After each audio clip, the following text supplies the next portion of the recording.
지난주 우리는 아말렉을 이겼던 방법이 모세가 손을 들어 기도할 때 아말렉을 이겼다라고 배웠습니다.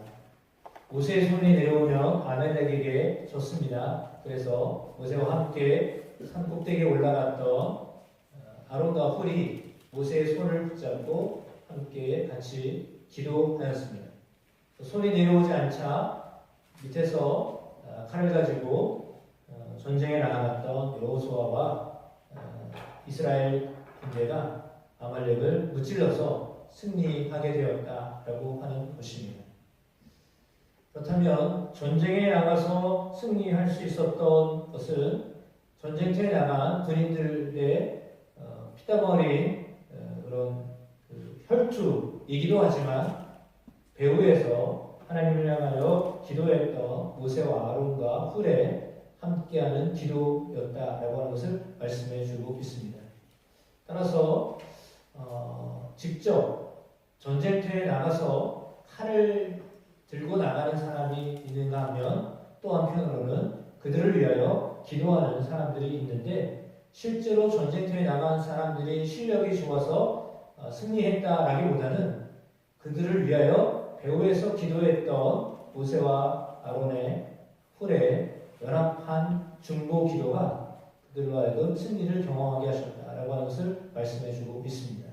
따라서 기도는 그렇게 많은 사람들에게 힘을 실어주는 능력이 되었습니다. 왜냐하면 기도란 하나님을 의지하는 것이기 때문입니다. 여러분, 기도한다라고 하는 것은 그냥 주문을 외우는 것이 아닙니다. 기도한다라고 하는 것은 하나님을 의지한다라고 하는 것을 말합니다. 기도할 수 있다라고 하는 것은 참으로 은혜입니다. 기도하면 뭐가 변하겠어? 일을 해야지. 이렇게 이야기하시는 분도 간혹 있기도 합니다. 그러나 일을 하더라도 기도하지 않으면 하나님이 역사하시다기보다 자기가 일하는 거잖아요. 자기의 수고와 애씀이 있잖아요. 그러면 그것이 드러나게 되는데 그럼에도 불구하고 일하고 수고하지만 하나님 앞에 기도하며 그것들을 하는 사람들, 그 일을 하는 사람들, 때로는 기도를 부탁하며 기도해 주세요 라고 겸손히 중보 기도를 요청하는 사람들은 그 공을 모두 하나님께 돌리게 되어 있습니다. 아말렉과의 전쟁에서 승리했던 것도 밑에서 전쟁했던 여호수아와 정말 죽을똥살똥 목숨을 바쳐서 전쟁터에 나갔던 사람들의 수고도 있었지만 그러나 팔이 떨어져 나갈 것 같지만 그럼에도 불구하고 저들을 위하여 기도했던 모세와 아론과 훌의 기도가 하나님이 받으셔서 오늘 전쟁에 능하게 하셨던 것은 하나님이 그 일을 이루셨다라고 하는 것을 가르쳐주고 있습니다. 그것이 교훈입니다. 오늘 그런 아말렉을 전쟁터에서 이겼다라고 하는 경험을 했던 그들에게 오늘 이드로가 찾아왔는데 오늘 본문은 모세의 장인이면서 미디안의 제사장이었던 이드로가 자신의 딸과 함께 두 명의 아들들, 그러니까 모세의 아들들이 찾아오는 것이 오늘 성경에 기록되어져 있습니다. 모세는 그 두 아들의 이름을 통하여서 하나님과 어떤 관계를 맺고 살고 있었는가를 우리에게 가르쳐주고 있습니다. 첫 번째 그의 이름은 게르솜입니다. 게르솜이라고 하는 말의 뜻은 3절에 나와 있습니다. 내가 이방에서 나그네가 되었다. 내가 이방에서 나그네가 되었다라고 하는 뜻이 있습니다. 모세는 그렇게 이방에서 나그네로의 삶을 살았습니다. 그리고 둘째 아들을 낳았는데 그 아들의 이름은 엘리에셀입니다. 내 아버지의 하나님이 나를 도우셨다라고 하는 뜻입니다. 엘리에셀.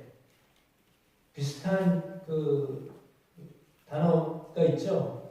에벤에셀. 하나님이 여기까지 도우셨다. 엘리에셀, 나의 하나님이 나를 도우셨다라고 하는 뜻입니다. 그래서 하나님이 나를 도우셨다. 내 아버지 되시는 하나님이 나를 도우셨다라고 하는 뜻입니다. 둘째 아들을 낳았는데 그때는 더 믿음이 좋아졌던 것 같습니다. 그래서 하나님이 나를 도우셨다. 내가 나그네로 이방인의 지역에서 살았지만 그때 하나님이 나를 도와주셨다라고 하는 믿음의 고백을 할 수 있었다라고 하는 것은 둘째를 낳을 때 더 좋은 믿음을 갖게 되었다라고 하는 것을 말해주고 있습니다. 그래서 갈수록 더 좋아졌다라고 하는 것을 의미하겠죠. 그렇습니다. 우리의 믿음이 가면 갈수록 더 좋아지는 믿음이 되어지기를 축복합니다. 그 믿음은 하나님이 나를 돕고 계시다라고 하는 것을 인지하고 사는 것입니다. 엘리에셀, 둘째 아들의 이름을 엘리에셀이라고 지었던 것처럼 하나님이 지금도 여전히 나를 돕고 계시다라고 하는 것을 믿으며 사는 것입니다. 아마도 우리 중에는 요 며칠 전에 아니면 최근에 여러분의 삶 가운데 여러분의 삶을 지키셨던 하나님을 고백할 수 있는 분들이 계실 것 같습니다.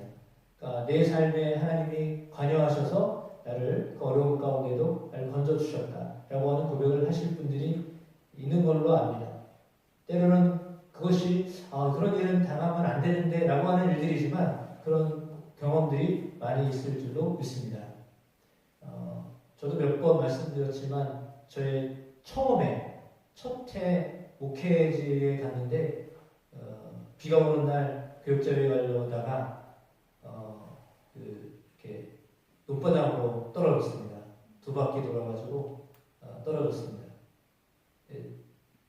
차는 폐차시켰고 안경 하나 기스 안 나고 그냥 그대로 이렇게 나와서 참 어려웠습니다. 마음이 그렇게. 근데 그 마음이 하나님께 너무 감사했습니다. 왜냐하면 주변의 사람들이 어떻게 저렇게 됐냐고.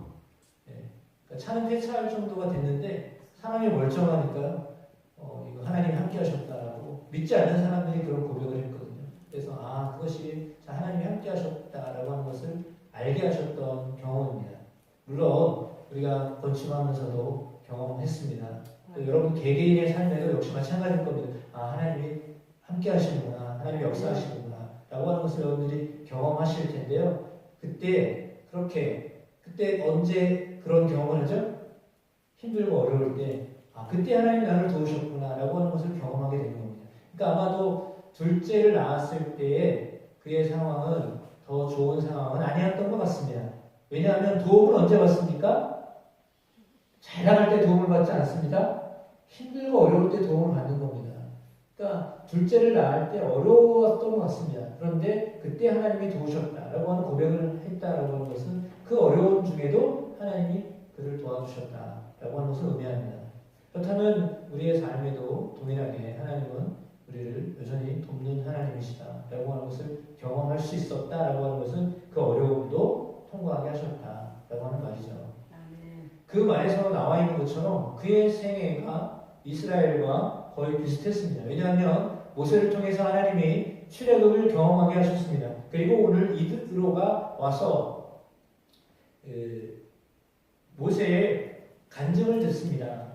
오늘 말씀에 나와 있는 것처럼 8절에 모세가 여호와께서 이스라엘을 위하여 바로와 애굽 사람에게 행하신 모든 일과 길에서 그들이 당한 모든 고난과 여호와께서 그들을 구원하신 일을 다 그 장인에게 말하네 이렇게 되어 있습니다.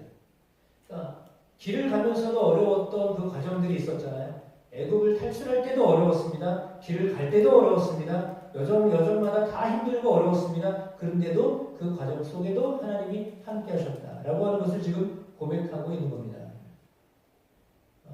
그때는 자녀들을 이렇게 이도로의 입장에서는 자기 딸과 외손자들을 데리고 있었던 상황입니다.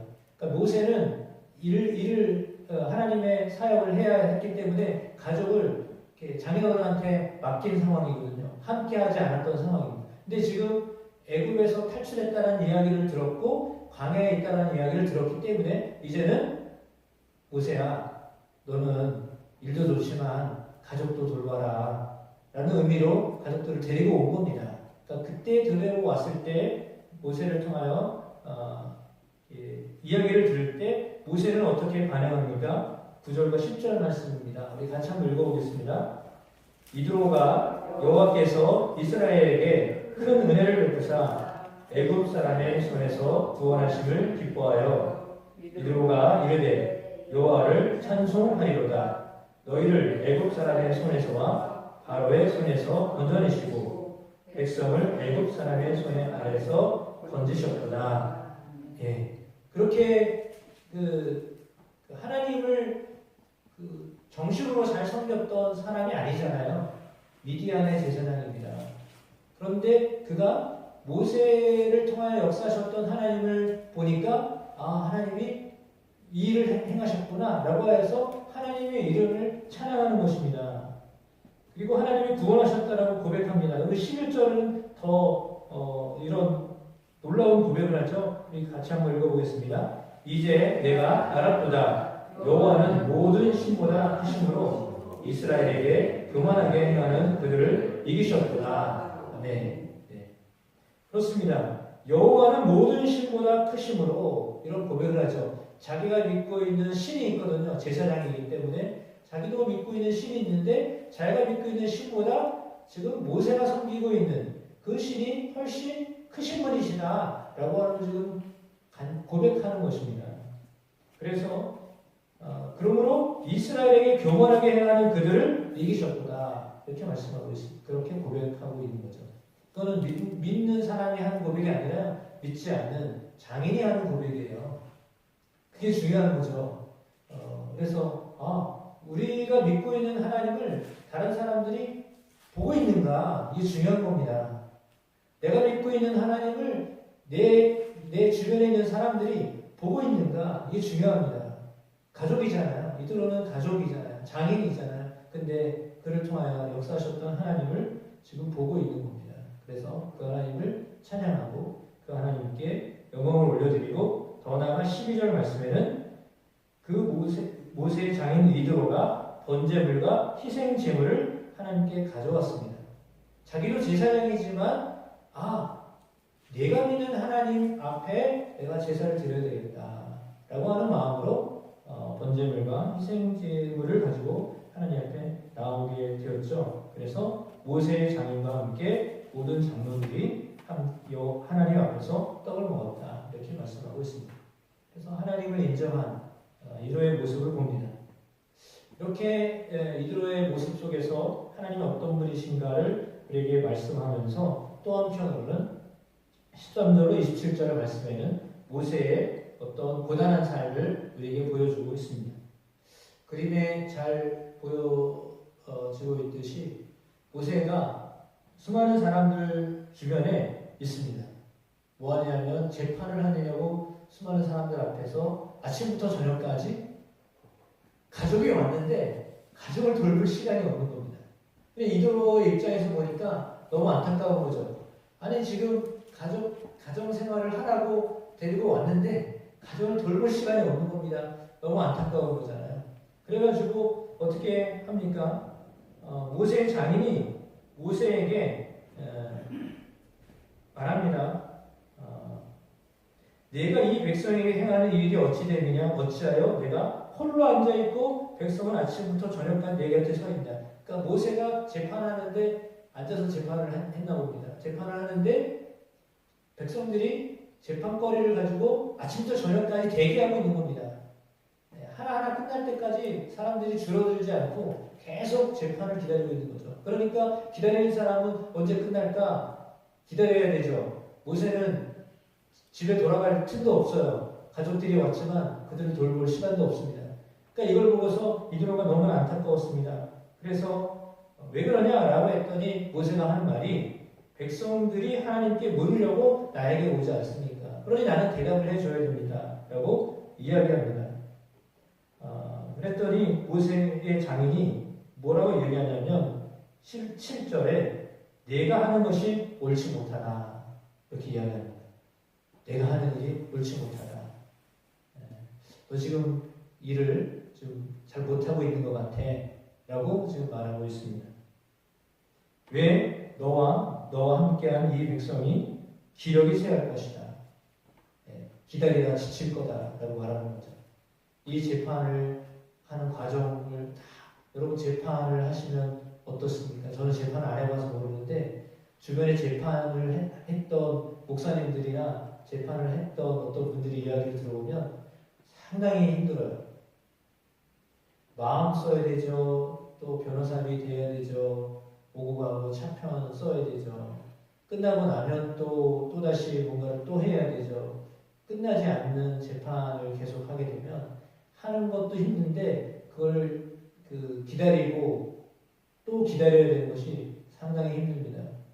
그래서 그 재판을 한다는 것 자체는 참 괴로운 일입니다. 그러니까 재판을 받는 사람도 괴롭고 재판을 판정해야 될 곳에도 괴롭고 다 힘든 사정이 있죠. 왜냐하면 양쪽이 다 다르기 때문에. 재판을 왜 합니까? 양쪽 생각이 너무 다르기 때문에 그렇잖아요. 우리가 윤석열 전 대통령의 어떤 탄핵 과정을 지켜보았던 것처럼 힘든 겁니다. 보는 것 자체도 힘든 겁니다. 본인도 힘들겠지만 보고 있는 사람도 힘들고 재판하는 사람도 힘들고 재판을 어떻게 잘해도 아니 재판을 어떻게 했어도 이 재판에 대해서 평가하는 것이 하도 달라가지고 잘한 거냐 못한 거냐 뭐 이런 소리를 해야 되고 이거 뭐 지금 상황이 참 어려운 상황인데 그 재판 속에 계속 이어지잖아요. 참 어려운 일입니다. 힘들고 지칠 수밖에 없는 일입니다. 그런데 그 일을 지금 혼자 하고 있으니까 이드로가 보기에 너무 안타까웠습니다. 그래서 제안을 합니다. 너 혼자 할 수 없다. 혼자 하려고 하지 말아라. 내 말을 들어라. 너에게 방침을 가르치겠다. 라고 하면서 19절에 이렇게 말하고 있습니다. 하나님이 너와 함께 계실지로다. 너는 하나님 앞에서 그 백성을 위하여 그 사건들을 하나님께 가져오며 그들에게 율례와 법도를 가르쳐서 마땅히 갈 길과 할 일을 그들에게 보여라. 가르치라는 겁니다. 율법을 가르쳐라. 법도를 가르쳐라. 마땅히 갈 길과 할 일을 그들에게 보여라 라고 했습니다. 가르쳐라 라고 했습니다. 법을 가르쳐라 라고 하는 거죠. 법을 몰라서 그렇게 하니까 너에게 법을 가르쳐라. 하나님의 말씀을 가르쳐라. 이렇게 했습니다. 그것이 우선입니다. 그래서 문제가 생겼을 때는요, 하나님의 말씀을 아셔야 됩니다. 문제가 생기면 하나님의 말씀을 아셔야 됩니다. 그래야 그 문제를 해결할 수 있습니다. 두 번째는 너는 온 백성 가운데 능력 있는 사람을 세워라 라고 했습니다. 그게 21절 말씀입니다. 능력 있는 사람이라고 했습니다. 근데 능력 있는 사람을 그는 누구라고 평가했습니까? 21절에 보니까 이렇게 되어 있습니다. 우리 같이 한번 읽어보겠습니다.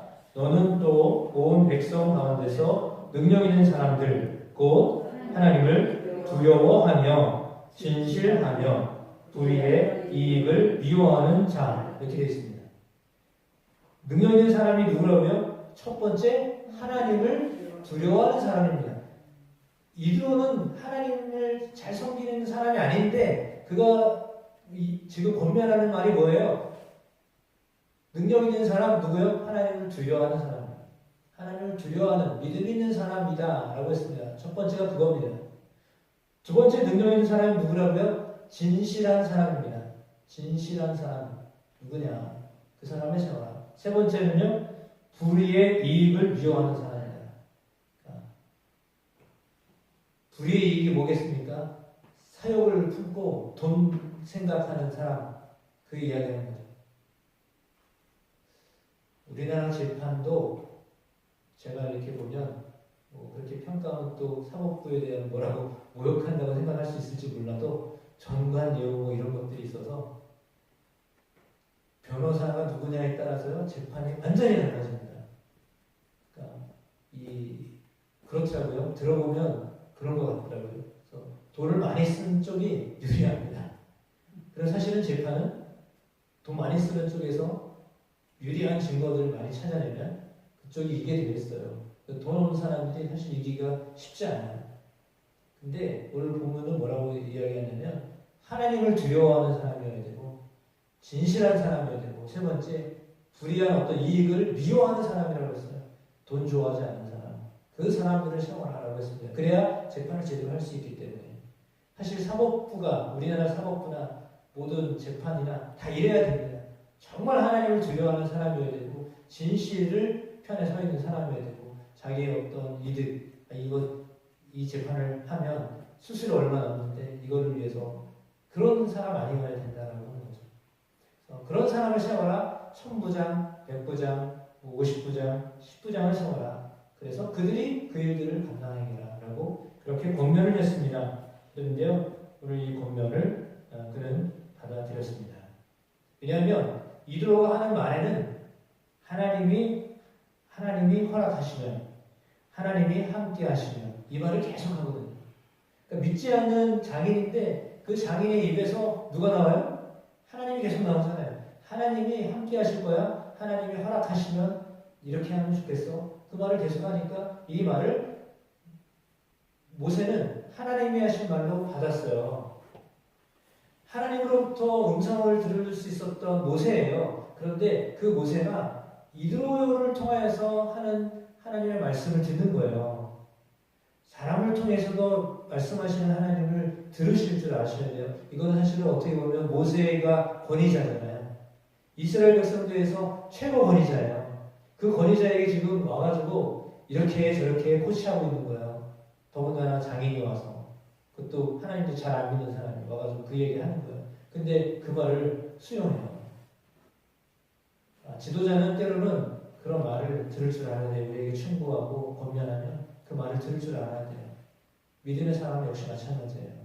저 사람 나랑 무슨 관계 있다고 이런 말을 해? 라고 하지 마시고 이렇게 들으실 만한 귀가 열려지게 되시기를 축복합니다. 그러면 오늘 이드로가 이야기한 것처럼 너도 편하고 백성도 편하게 될 것이다. 서로 좀 평안하게 가자. 그래서 오늘 본문의 말씀처럼 장인의 이 말을 듣고 모든 말대로 하였습니다.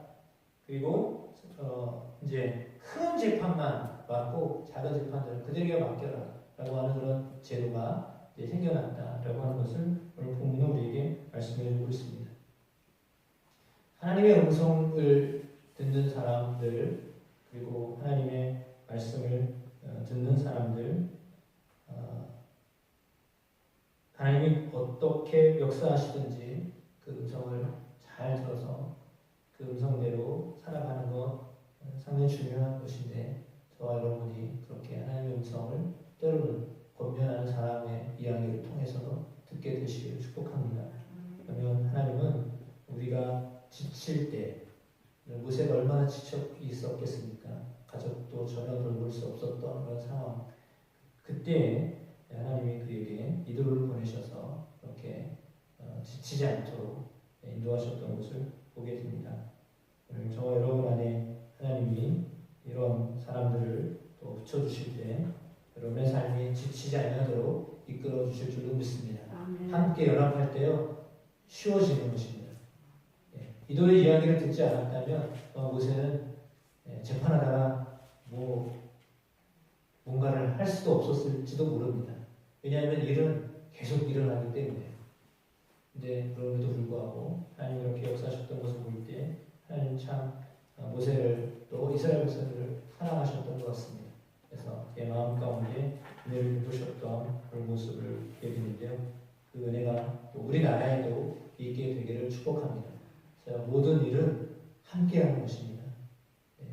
함께하는 것을 기뻐하고 즐거워하는 저와 여러분의 삶이 되기를 주의 이름으로 축복합니다.